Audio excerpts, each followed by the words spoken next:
तो दोस्तों जैसे कि आप जानते हैं कि कल हमने गेट का यूज़ सीखा था कि गेट को हम इंग्लिश में कहाँ कहाँ पर यूज़ करते हैं।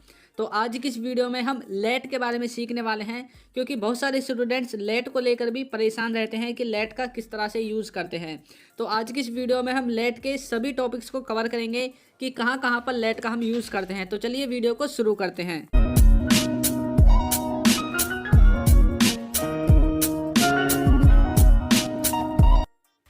तो दोस्तों लेट के बारे में ज़्यादा पढ़ने से पहले हम इसकी फॉर्म्स के बारे में जान लेते हैं कि आखिर इसकी फर्स्ट फॉर्म, सेकंड फॉर्म और थर्ड फॉर्म हमारी क्या होती हैं।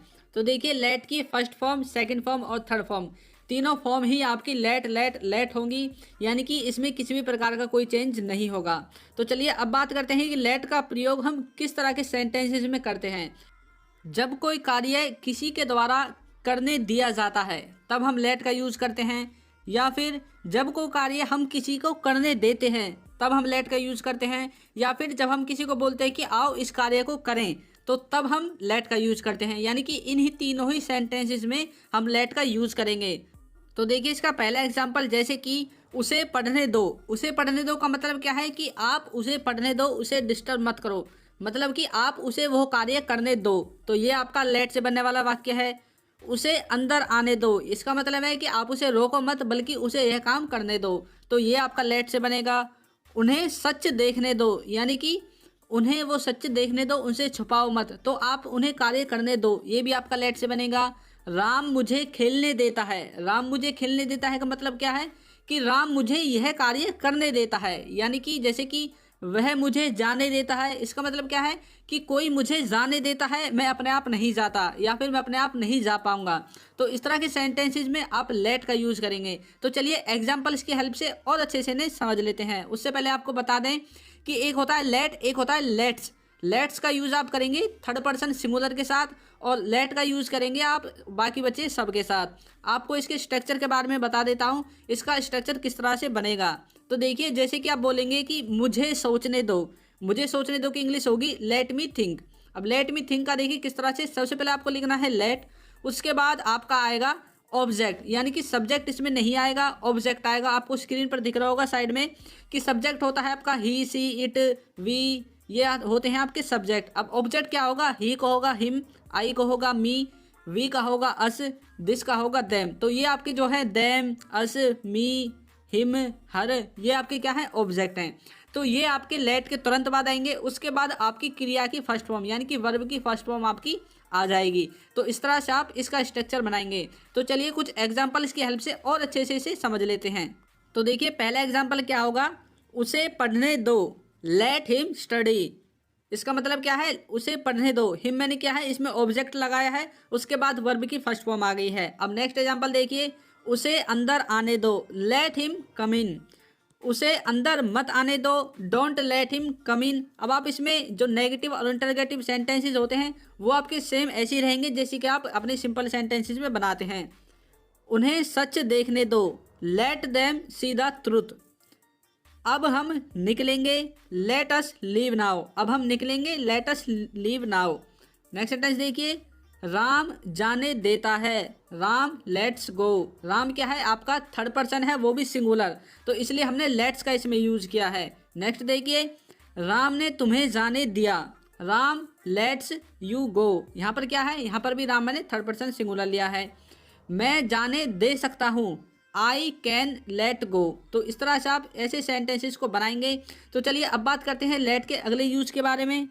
तो मान लीजिए कोई वाक्य आपका लेट अस से आरंभ होता है, यानी कि स्टार्ट होता है, तो अब आप उसमें नेगेटिव सेंटेंस कैसे बनाएंगे। जैसे कि अब इसके बाद हम एक दूसरे से नहीं लड़ेंगे या फिर नहीं लड़े। अब इसमें देखिए किस तरह से बनाएंगे, let us not quarrel with each other from now on. तो इस तरह से आप जो आपका नोट है वो लेट अस के बाद लगाएंगे, तो आपका नेगेटिव सेंटेंस बन जाएगा।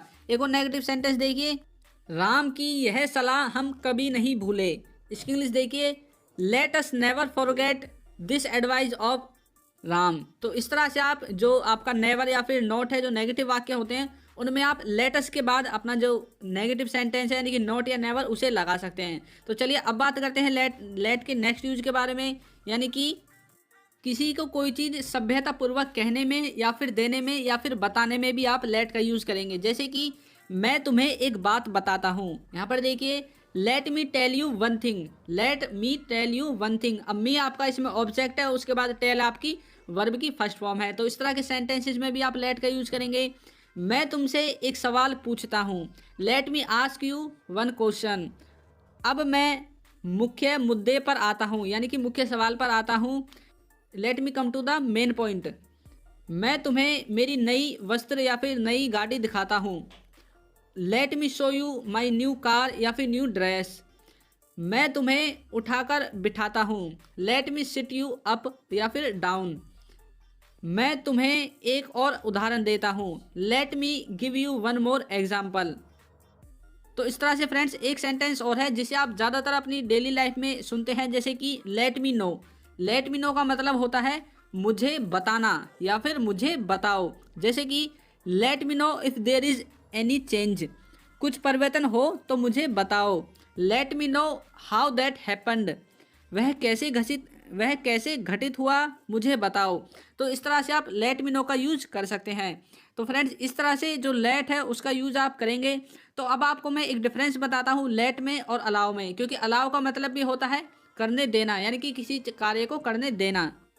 तो वैसे तो हम अलाउ का यूज भी किसी कार्य को किसी को करने के लिए यूज करते हैं। जैसे कि मान लीजिए आपने एक स्थान पर यूज किया है लेट का और एक स्थान पर आपने यूज किया है अलाउ का। अब इन दोनों में आपका डिफरेंस क्या होगा, क्योंकि दोनों ही एक जैसे हैं। तो यहाँ पर जो आपका अलाउ है ये आपका सीरियसनेस को दिखाता है, यानी कि आप उस कार्य को करने के लिए सीरियस हो। जैसे कि मैं उसे मतलब घर जाने की आज्ञा देता हूँ, यानी कि आपने उसे अलाउ कर दिया कि वो घर जा सकता है। अब वहाँ पर कैसी भी सिचुएशन हो ये आप पर डिपेंड करता है। और लेट का मतलब है कि आपने यदि किसी को बोल दिया कि उसे घर जाने दो, इसका मतलब यह है कि आप किसी थर्ड पर्सन को बोल रहे हो कि किसी को कोई कार्य को करने दो। यानी कि अलाउ का यूज़ तो आप ऐसे कर सकते हैं कि मान लिया आप सीधे भी डायरेक्ट रूप से कर सकते हैं कि किसी ऑब्जेक्ट पर कि आप ये कार्य कर लो वो कार्य कर लो, लेकिन लेट का यूज़ आप डायरेक्ट नहीं कर सकते। लेट का यूज़ आप किसी थर्ड पर्सन से बोलोगे कि मान लीजिए उसे अंदर आने दो, यानी कि कोई थर्ड पर्सन है जो उसको अंदर नहीं आने दे रहा है, तो तब आपको लेट का यूज़ करना है। और यदि आप किसी को परमिशन देते हो तब आपको अलाउ का यूज़ करना है। और लेट का यूज़ हम मानते हैं जैसे कि अपने से बड़ों के लिए हम लेट का यूज़ करते हैं, या फिर यह काम करने या फिर ना करने के लिए सिर्फ बोला जाता है। जहाँ पर कोई कार्य करने या फिर ना करने के लिए बोला जाता है वहाँ पर भी हम लेट का यूज़ करते हैं। और अलाउ का यूज़ हम कब करते हैं, जब किसी को आज्ञा देने की सेंस में, यानी कि किसी को हम आज्ञा दे रहे हैं तब हम अलाउ का यूज़ करते हैं। तो फ्रेंड्स आपको वीडियो कैसी लगी है हमें ज़रूर बताइएगा। यदि कहीं वीडियो में कोई मिस्टेक हो जाती है टाइपिंग वगैरह में, तो फ्रेंड्स आप उसे सही कर लिया करो, क्योंकि टाइपिंग वगैरह की मिस्टेक कभी कभी हो जाती है। तो यदि चैनल पर नए हैं तो चैनल को सब्सक्राइब कर लीजिए, और वीडियो को यदि अभी तक लाइक नहीं किया है तो वीडियो को भी लाइक कर दीजिए। Thank you.